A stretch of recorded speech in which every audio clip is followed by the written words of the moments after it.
Here is the most unbelievable list of the 50th greatest hip-hop album covers of all time.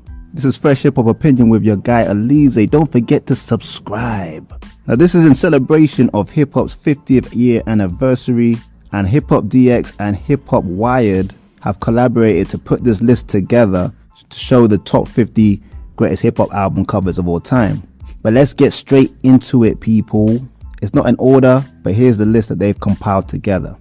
A Tribe Called Quest, The Low End Theory in 1991. The designer slash photographer was Nick Gamma, Gene Kelly and David Skilkin, aka Zombart. So what happened was, apparently Q-Tip wanted a painted woman in a certain style to go on the album cover. And I think the actual picture kind of goes with the style of the music that was actually on the album. Next we got ODB, Return of the 36 Chambers, the dirty version in 1995. The photography on this one was Danny Clinch.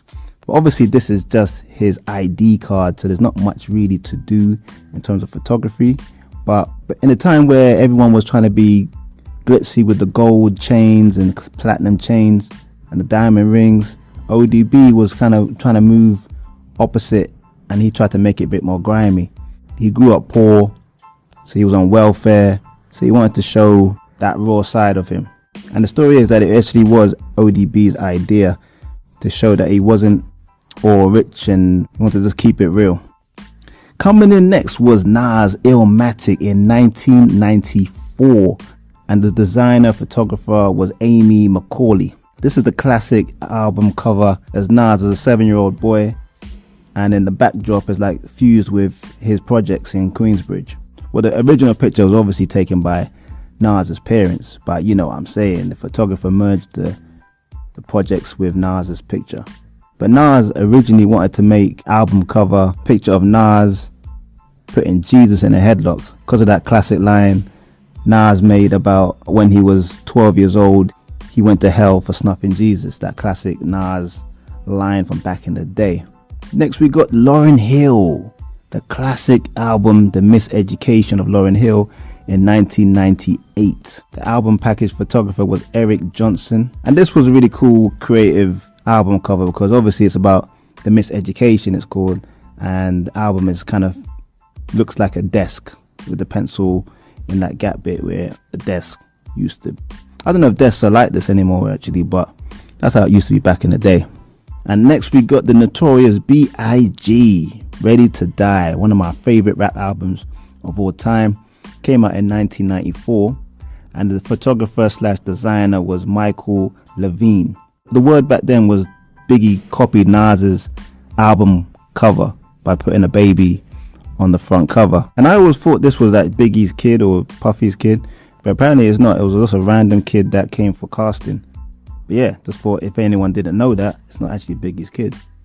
Next we got Outkast Stankonia in 2000.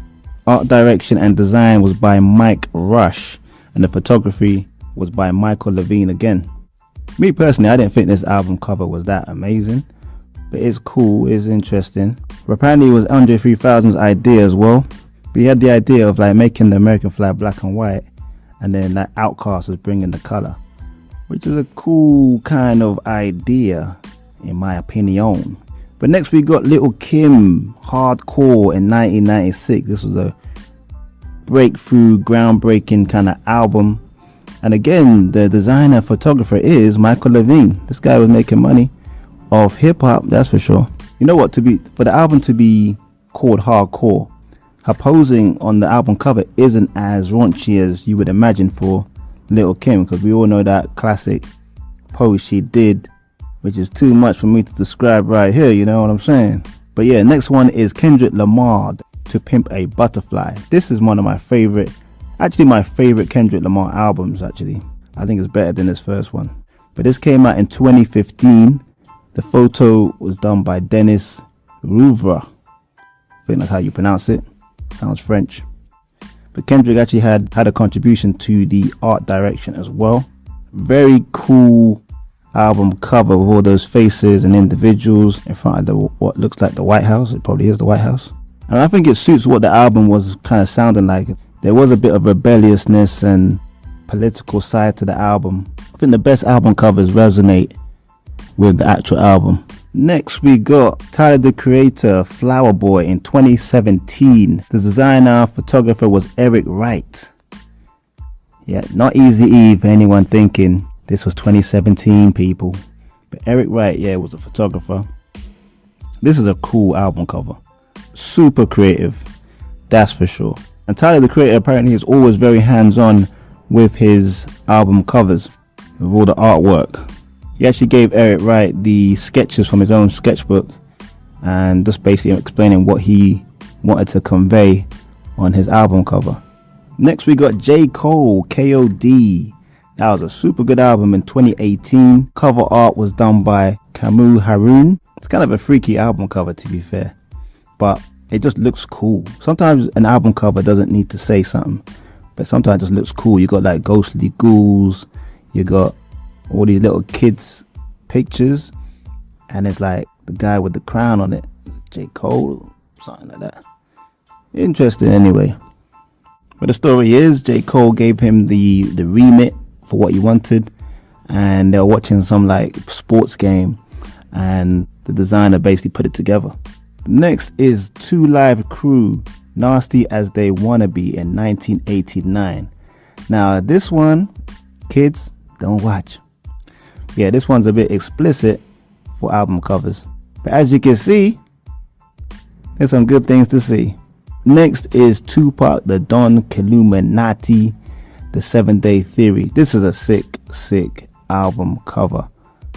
I love this one, because there's always this thing about Tupac being almost Jesus-like, Christ-like, especially when he died initially. Obviously Christians or people might find this a bit blasphemous. Fair play, it is, but it is, in terms of creativity, it is kind of cool. We got 50 Cent, Get Rich or Die Trying. This is a really very underrated but very simplistic album cover. Obviously 50 was shot multiple times, so you can obviously see the bullet hole through glass. 50 looking all muscular and chiseled, which made him look like some thug machine almost.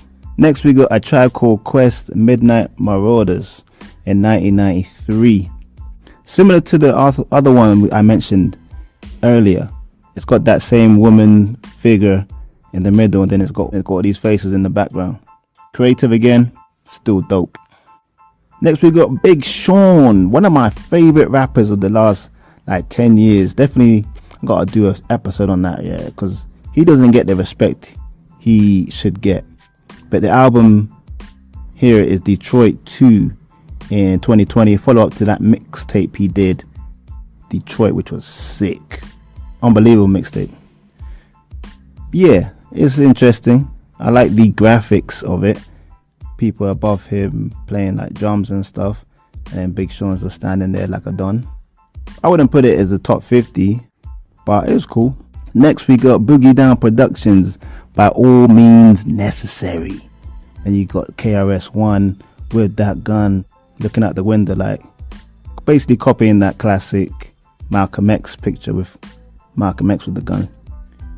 Next we got Busta Rhymes, underrated rapper right there. Extinction Level Event 2020. This was a really good album, especially the first part of the album. Really good. He's so underrated, it's crazy. But yeah, Busta Rhymes comes in next. Not sure what's up with that that picture though. Bit horror movie-ish. But obviously he's got the COVID mask. This was during COVID times. Next we got De La Soul. De La Soul is Dead, and this was in 1991. Very artistic. A plant that's dead. It's got 3 sunflower things dead. Obviously 3 members of De La Soul. I'm gonna guess that each dead flower means each member of De La Soul. I could be wrong, but let's move on. DMX, Flesh Out of My Flesh, Blood of My Blood in 1998. I mean, classic X. I mean, the man's dripped in blood with a trail of blood behind him like it's a Carrie film. Yeah, ain't nobody like X.